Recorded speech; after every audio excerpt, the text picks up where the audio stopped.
Hi, my name's Vanessa, And I'm Sophie. and we are members of the Best Buddies Young Leaders Council. Today, we are going to be talking about accessibility and how you can make your chapter events more accessible for people of all abilities.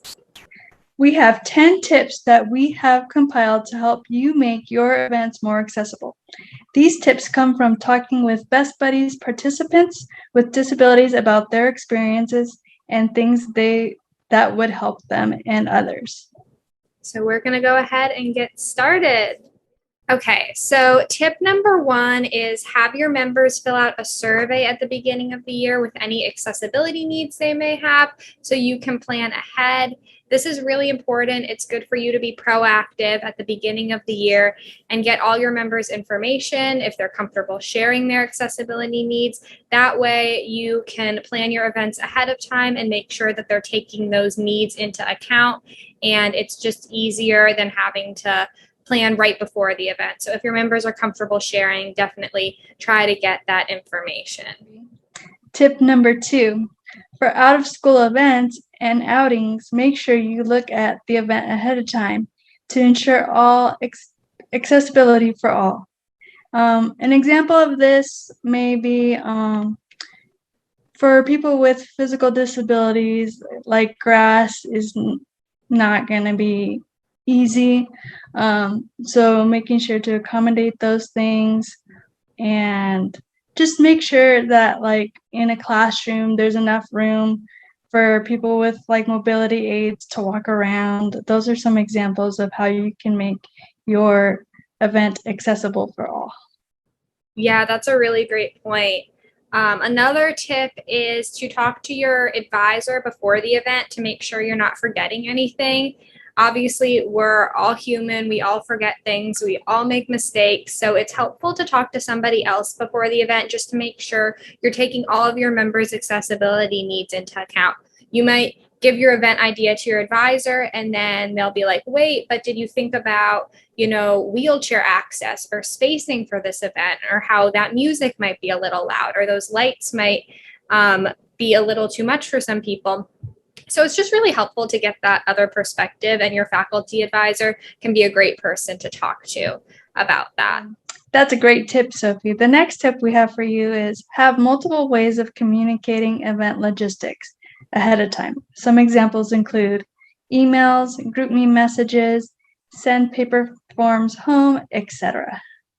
Yeah, that's a really great point. And going off of that, another tip is to have someone translate messages and any communications to other languages that members and their families speak.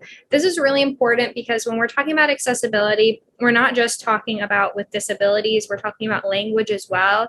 And making sure that all members and their families can access your communications is super important. So if you're sending home a flyer, have maybe someone in your school who's a foreign language teacher translate it into a different language and send it home to that member and their family. It's a really easy way to make sure everybody's truly included and that your events are accessible for all. Wow, Sophie, that's a great tip, something I personally never even thought of. The next tip is have captions for any videos that you show, or have an ASL interpreter at the event. If it is a Zoom event, turn on live captions.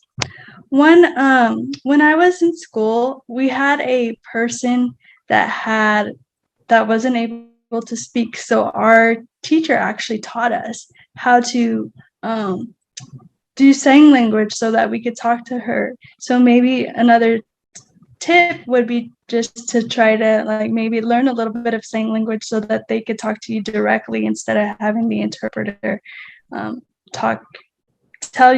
tell the person what the students are saying. I know she thought it was awesome that students took the time to learn her language. Yeah, that's a really, really great point, Vanessa. Another tip is to use large print for any forms or PowerPoint presentations at events.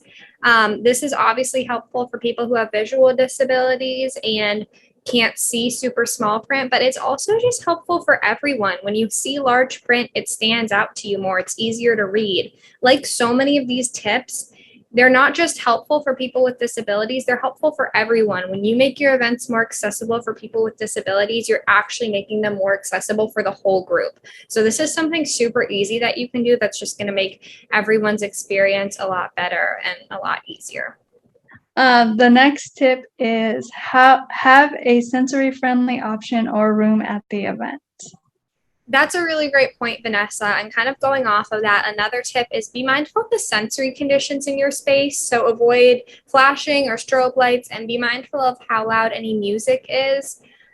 Flashing and strobe lights can be really overwhelming for some people. They can also induce seizures for people who have epilepsy. So maybe just try to avoid those. You can have a fun dance party without using flashing or strobe lights, and it will still be a great experience for everybody. Also, when playing music, just be mindful of how loud the music is, be mindful of where the speaker is located, and maybe have options where people can still be dancing and participating, but not be super close to loud music or super close to any bright lights. And those are things that you just might want to talk to your members and your advisor about ahead of time to make sure that the event is accessible and fun for everybody.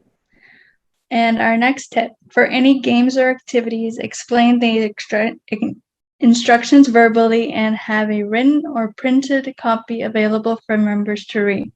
And to kind of go off on that is, as an activities coordinator, one of the things I notice is that people are shy with asking questions because they don't want to hold up the event.